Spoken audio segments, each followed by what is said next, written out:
Alrighty, number 22 here on January 19th, 2024. Got a lot of gear news this week, including a mechanical 12-speed group set that maybe has a chance to make some inroads to SRAM and Shimano. I'll talk about that. Got some interesting racing stuff. We got some cyclocross news that relates to cross-country racing. And actually going to do a couple things that I haven't done in a while. Got a hot or not. In other words, I'm going to moan about something. It's usually a not, by the way. It's got some good tidbits. Bike Radar had an interesting video about some innovations, and I thought, wonder if I agree with those type of lists. Those 7 greatest things last year sometimes make no sense to me. So let's get going. Got a lot to talk about. This is Short Travel Magazine. Short Travel Magazine.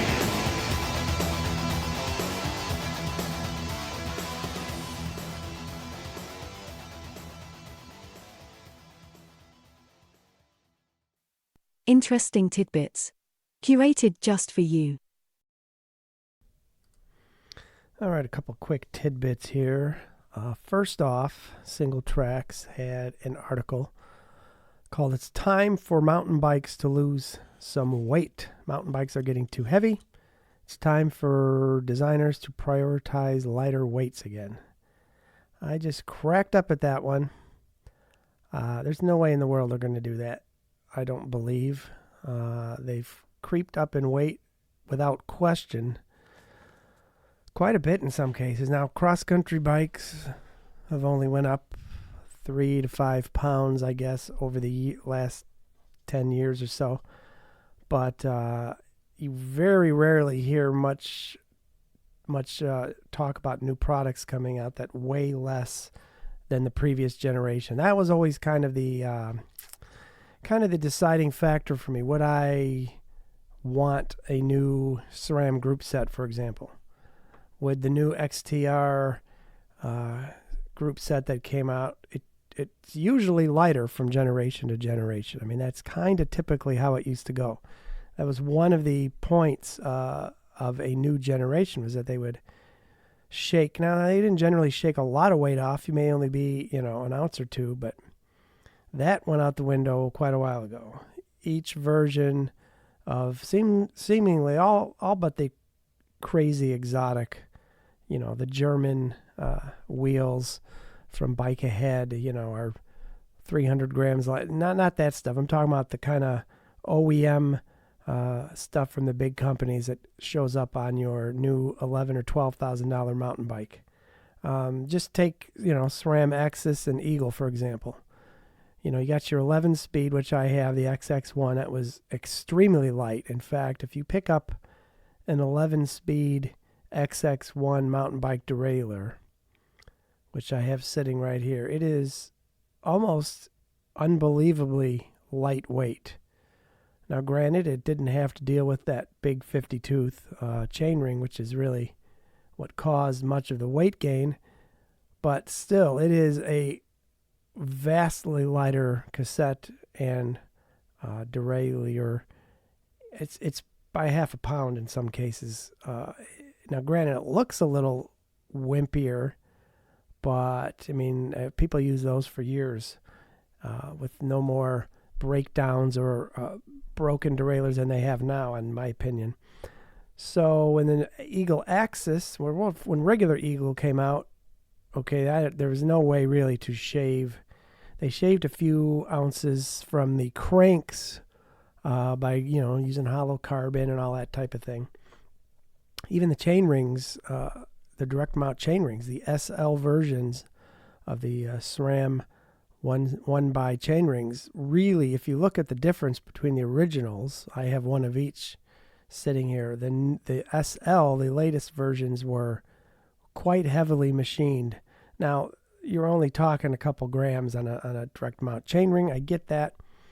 But the rear cassette, of course, went up in weight. Not as much, shockingly, as I expected, because they've taken the kind of machining away material quite extraordinarily to another level. So the Eagle 10 to 50 cassettes are actually not that much heavier. I don't have the actual numbers in front of me. Then the top of the line 11 speed, maybe 60, 70 grams or something, nothing crazy. Derailleurs, on the other hand, are quite a bit heavier, as the cages and the pulleys are just much, much longer and have to be quite a bit beefier overall. So then the axis, the electronic shifting, comes out, and then we take another weight hit on that. That was another 60 something. I'm just speaking roughly numbers, a couple more ounces tacked on for that. And then the new transmission comes out, and that's heavier yet. So there's definitely not a trend in weight savings. Now they're adding things, bigger chain rings, stronger this, better that, but weight is most certainly not a selling point like it used to be.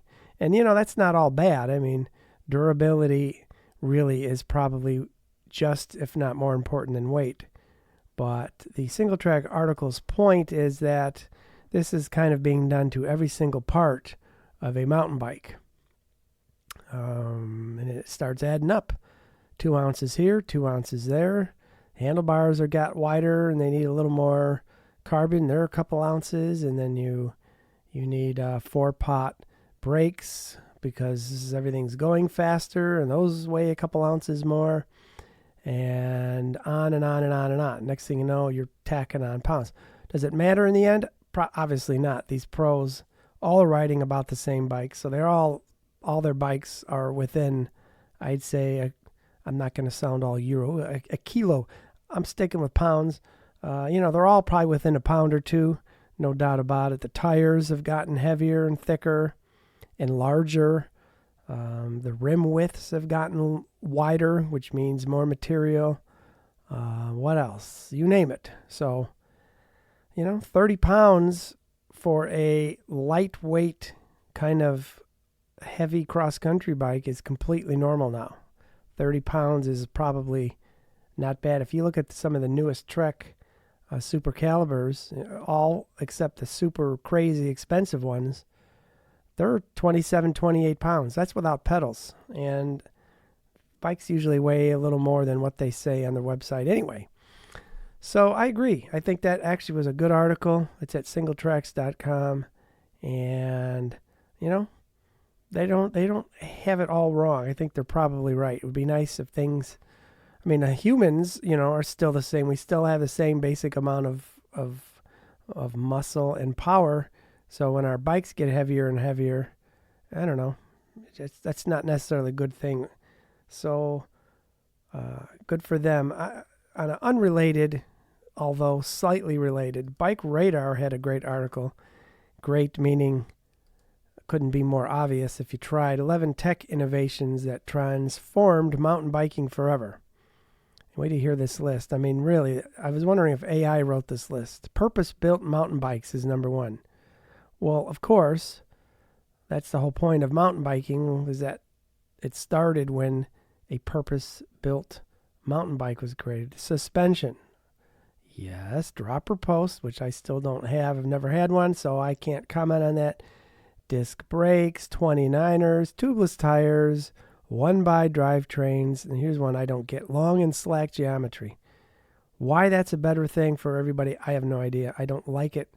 I like normal. Okay, it's showing my age. Normal geometry. We don't need giant kicked out head tube angles, in my opinion. We're not all downhillers. So to make that as just a general innovation, to me, is very lazy. Electronic gears and suspension, I also don't think that's... So far, the electronic gears are doing exactly the same thing the cable gears are doing, just electronically. And electric bikes, carbon and alloy frames.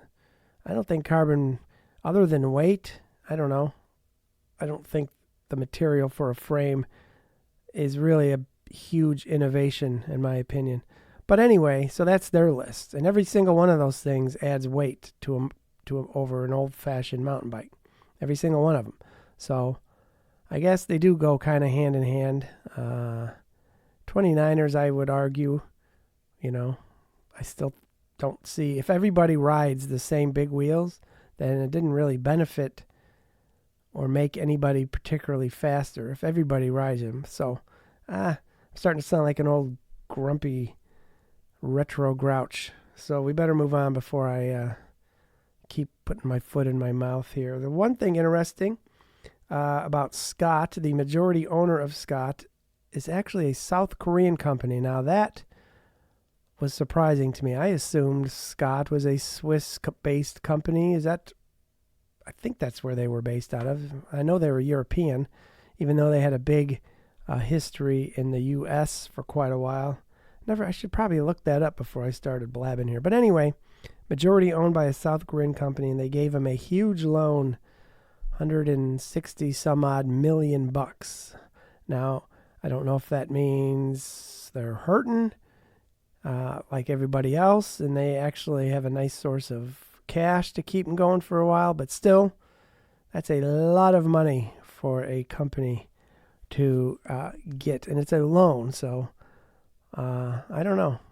I would not think Scott would be any different, I guess, than all these other bike companies who, are having issues with inventory and cash flow and sales not being where they should be. So interesting. When these type of things happen, that's when you start seeing other companies coming in and buying out and selling and merging. So who knows? Last tidbit. I happen to be a fan of the Netherlands' very own Bart Brentjens. I've always liked him, mainly because he was the first Olympic winner, which is cool, but that gets mentioned to death. I think they could probably retire that. They don't have to say that every time when he's announcing a race. But it's his claim to fame. But I like him because, he kept his bar ends until just a few years ago. 3 or 4 years ago, he still had big honking bar ends with bar tape wrapped on them still. The same ones he used like for 20 years. He finally got rid of them. I bet he still wishes he had them. But the other reason is that he never left the sport. He of course, he runs the KMC team. They call it the Bart Brentjens racing team. But he is one of the few guys, him and Frischknecht, who really must have loved cross country enough to basically make it their whole life. And I just stayed with it. He never dabbled in the road and gravel stuff. I'm sure he's done some of that, but I just always liked that he kind of stuck in the true cross country world, and that's pretty cool. But anyway, there's a great interview at Mountain Bike Action? Yeah, mountainbikeaction.com. No, MB. I knew it was something different. MBAction.com. Now, I actually, as I mentioned in a previous podcast, subscribed again for the first time in years to Mountain Bike Action magazine. They had a $20 a year, and that's for all 12 issues. They're not doing that 6 or 8 issues a year thing. So I signed up for a couple years, and I've started getting the magazines. And I got the newest one. It's a buyer's guide. It actually has a fair amount of cross country. Not a lot, but the bike on the cover is actually the Trek Super Caliber, which is cool. And it's got the Race Face carbon cranks on the cover, and the Fox float rear shock that would be used in a cross country bike. So that's kind of cool. But anyway, on their website, go to mbaction.com. There's a great interview just posted today, I believe, with Bart.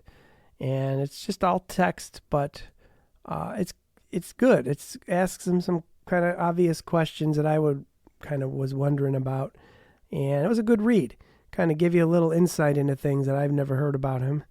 So if you're bored, go to mbaction.com homepage, look for that interview. And that's it for tidbits. Let's get on to some racing. Racing news and views. All right. Big news on the cross-country race front for 2024. I think it's big news. There is a race, a cross-country Olympic race. Abu Dhabi. The Hero Abu Dhabi is the official name. Well, actually, the official name is the Hero Abu Dhabi Hudayriyat Island. Okay, that's quite a name. The prize purse for this one-off race is 150,000 pounds. Euros. What's that little backwards-looking E with the double? I think that's euros. I have a short track and an XCO, 150,000 euros. That is way more than any World Cup or other race. Obviously, Abu Dhabi wants to get some mountain biking action going. They've already got road races and World Cups there, I believe. So they first, of course, had to create an area to ride in, and they built a, looks like 15K worth of hand-built, all man-made mountain bike trails. And if you see any photos of it, it actually looks like a giant bike park. Honestly, it's not, I mean, it's cool for what they did, but just picture a flat desert, and they just tried to build, it's actually, it says the lap is 5.4 kilometers. No, that's the gain, the elevation. No, 70 meters of positive elevation gain. Well, that's not a whole lot, I guess. But still, in fact, the short track has 30 feet of positive elevation. So you got a short track and you got a cross country. Basically, it's a giant, smooth bike park kind of a vibe. Got a couple little drop-offs, got a couple wood things to jump off of. It's still kind of cool. It's the middle of February, and it's going to be, of course, very hot there. But 20,000 euros for the winner of each category. That's a pretty good paycheck. The people who we know for sure that have kind of signed up, they're calling them ambassadors, so they're probably getting paid. Luca Brido, Alessandra Keller, Sophie Peterson, I believe, but she's a junior or under 23. And even Peter Sagan is going to be there. I'm guessing most of the other well-known racers would be there. The short track will be February 9th and the XCO on the 11th. They're said it's going to be very similar to a World Cup. So that's going to be cool. So mark that down. I have to assume somebody's going to show that live on something, even if it's streamed. It makes no mention of that part right now. But it has to be, I would think, streamed. If nobody's watching it, then what's kind of the point? So you got that. That's something new. I don't know. It's very early. It's February. Most of the racers are in full-on training mode since the first World Cups usually are not till April or May. Not to mention March with the Cape Epic. But, a lot of the racers don't do the Cape Epic because of its length and sheer brutality. So this might be something that a lot of these cross-country people kind of work in. Could become a regular thing, kind of a way to see who's hot and who's not, maybe, even though it doesn't necessarily mean anything in February. But still, I find that pretty cool. Speaking of Alessandra Keller, she is the new Swiss cyclocross champion, which is pretty cool. She has been posting that she's been doing some cyclocross races, and she actually does very well. I think she did a World Cup or two and was in the top 10, which is pretty cool for somebody who does not, dedicate their entire year, entire season to such a race. So that's cool. But a whole bunch of European championships were at the same time, the same weekend, which I think was either last week or 2 weeks ago. So I always like to look at these things and go, okay, which cross-country mountain bikers are actually doing these cyclocross races? It seems like a no-brainer. I've always thought, why would you not want to do some cyclocross races, even locally, not, World Cup type of a thing necessarily, with a lot of traveling. But since most of these World Cup cross-country racers are in Europe, they all have got cyclocross races. So I always thought it was odd that less and less of them are doing that. But Lene Burke, who is now, I believe, out of the under 23, right? I believe she raced elites last year. She got second in the French cyclocross championships, so that's kind of cool. Of course, Alexander Keller won. For the men, Swiss Joshua Dubois made it to the podium in third, which is really cool because, of course, he was kind of a who is this dude in 2023. He had a great year. Nobody ever heard of the guy, and suddenly he's up at the very front. So that was kind of cool.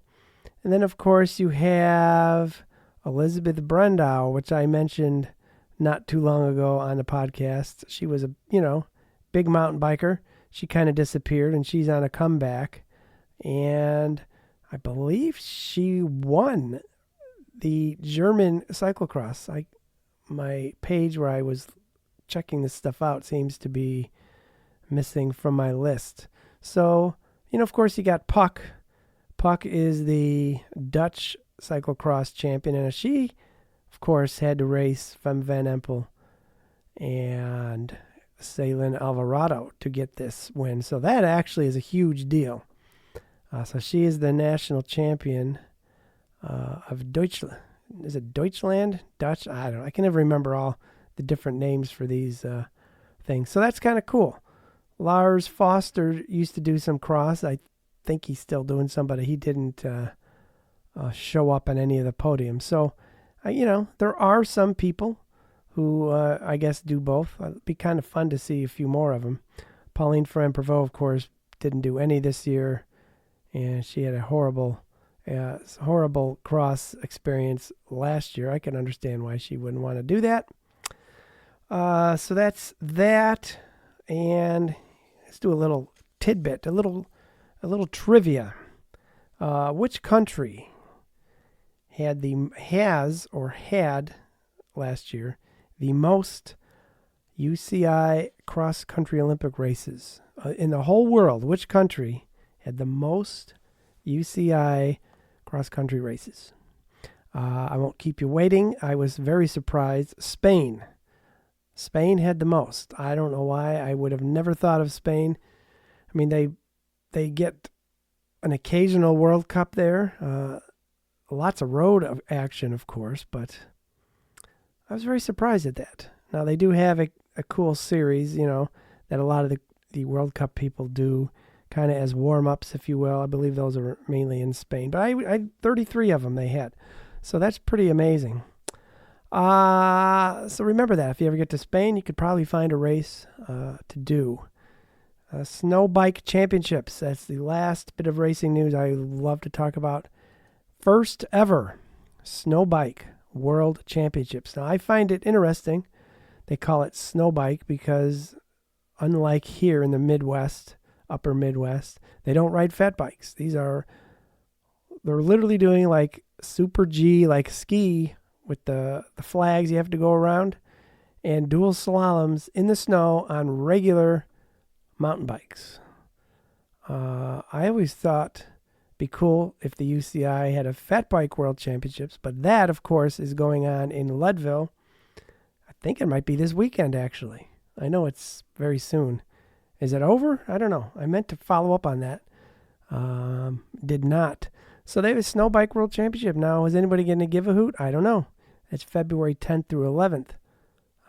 It's, the pictures look killer. These dudes with full face helmets and kind of skiing looking outfits flying. And I have to admit, they are flying down these snow. I'm assuming they're the same ski hills they would use as alpine skiing. So it's pretty cool. 1,800 feet of vertical drop, which is quite a lot on snow. And some of the videos I've seen, they were going like 50 miles an hour. So the snow obviously must be very hard packed, because if you watch, there's a guide on YouTube, a guide to snow bike.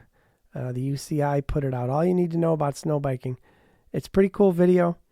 You should check it out. You could see the tire tracks, much like a muddy race. you could see the tires clearly in the snow. Whereas a fat bike, of course you'd still see it, but it would be spread out a little wider. So I don't know if that's going to be a thing or not. Obviously, it's a downhill thing. I highly doubt any cross-country racers, if any, would do such a thing. But it is interesting that the UCI is getting in on snow biking. Why they need to stretch themselves even thinner, I don't know. How about a little fat bike love? And finally, fat bike love. I have a fat bike race tomorrow up in Wisconsin. It's the third, should have been the fourth, but they canceled the last race a couple weeks ago because it was too warm. There literally was no snow. It was rain and mud. And now they've got 1.5 to 2 foot of snow, and it's cold. It's around 10. Looks like tomorrow it's going to be around 7 degrees Fahrenheit as the high. So this race is around 11 in the morning. Could be around 0 degrees. It should be fun. As long as it's sunny out, that helps. But finally, the entire race will be on groomed snow. Now, I've done 3 years now of these fat bike races, and for some reason, a lot of the races are not on formally groomed snow, but just snow that everybody rides through and kind of mushes down. But the trails look like they're kind of skinny. They're only a couple feet wide, but I'm kind of looking forward to hard-packed snow. It should kind of feel like dirt, I'm thinking. I don't know that I've actually ever ridden on groomed snow. I have no snow trails around my house that are ever groomed whatsoever. So that's why I don't really go fat biking in the winter, aside from these races, because there is no trail system for me to use. I've been trying all afternoon to air up some brand new studded Dillinger 4-inch 26 tires that I had ordered a couple months ago in anticipation for a icy, snowy race, which hasn't existed. Tomorrow doesn't look like I will need them. There's no ice involved. I still wanted to bring them. You never know. I thought I would maybe throw them on there and give them a shot. But I cannot. Sometimes I really, really hate tubeless tires. I cannot get this one tire to air up. It's way too loose on the rim. The front one went on absolutely perfect first time. The rear one, same tire, same rims, same everything. It's blast and sealant all over my basement floor, and I don't know what I'm going to do. I'm going to have to go Google some tips. Strap the tire down. I could put a tube in it to seat it, but I already poured all the stupid sealant in, and sealant. I'm using Silka sealant. That crap's expensive. It's like almost $30 for 16-ounce bottle now. So that's that. I am looking forward to that. Let's do some quick talk about. Boy, I could go on. I got a lot of stuff. I'm going to have to wrap this up early. Do a little bit of old school. I got something cool for that.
Changing gears.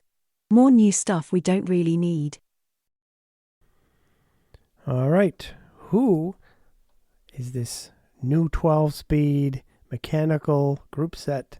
That would be TRP, the brake company who has been dabbling with drivetrain stuff in the past few years. They, of course, this is nothing brand new. This is almost a year ago. They announced their new 12-speed group, the Evo 12, fully mechanical, gold and black, if you will. Looks fantastic. There's already been full reviews of that, so I'm not going to go into all the details. Reviews have been pretty positive. I mean, there was a few issues, but there were also a few things that were actually improvements to SRAM and Shimano's 12-speed. Mainly with the rear derailleur. I think the clutch has a couple interesting features.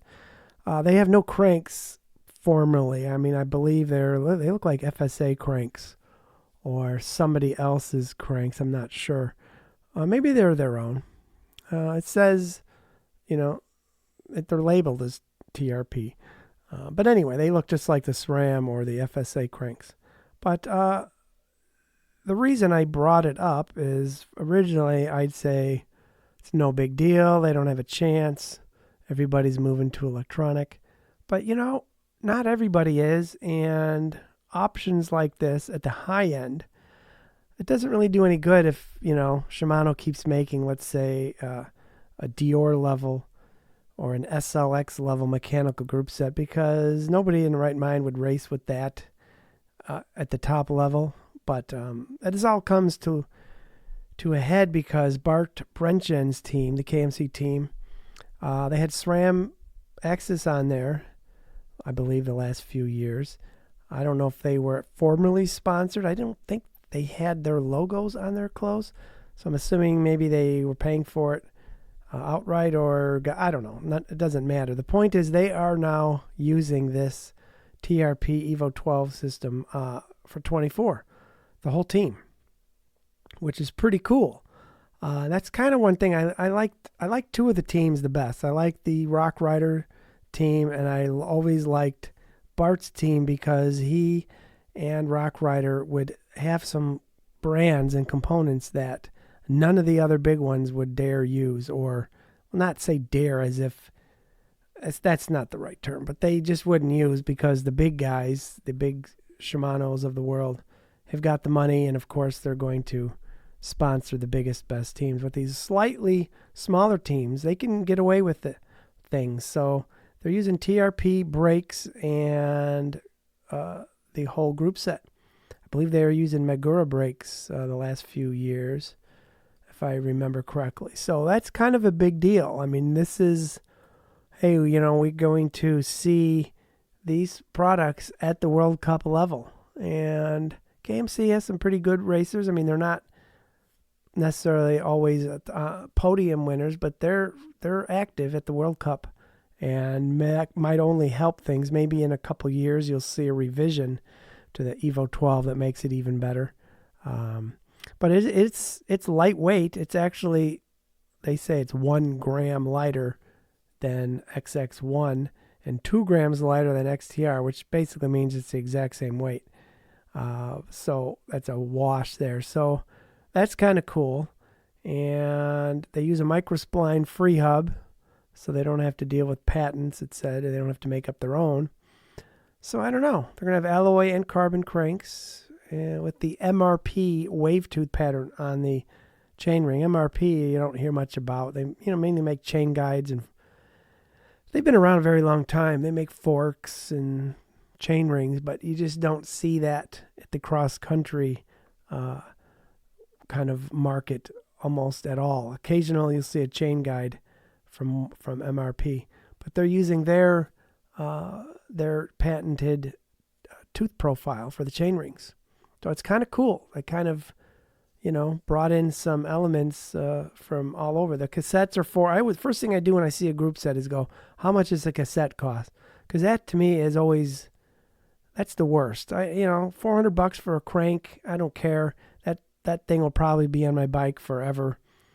But cassettes, they're $400 and they're 372 grams for a 12 speed, which is not horrible at all. In fact, that's extremely competitive. It's at least $80 more, or I mean less than the Eagle top of the line cassette, and the weight is either the same or near it, within a few grams. So that's pretty cool. Chains are $40, $75. Shifters are $110. Derailleurs are $240. Cranks are $350. So, not bad. I'm gonna kind of see how that goes. Hopefully they have a good success. That's a great. I'm sure TRP is probably already working on an electronic group set just to fit in with everybody else. But man, be nice to see somebody keep making really kind of World Cup race level mechanical components for quite a while. What else? Got so much, but I may just save it. We're already running late here.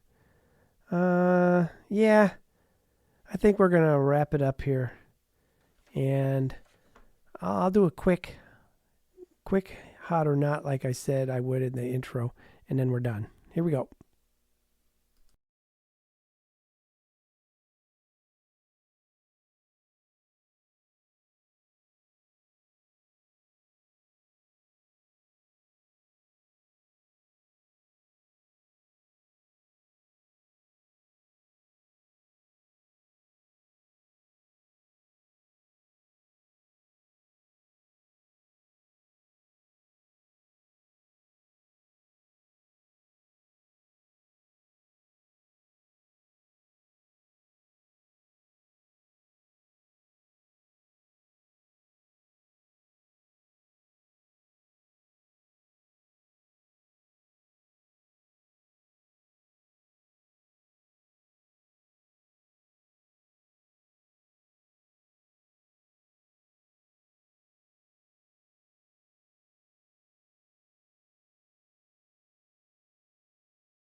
Thank you ever so much for listening to Short Travel Magazine.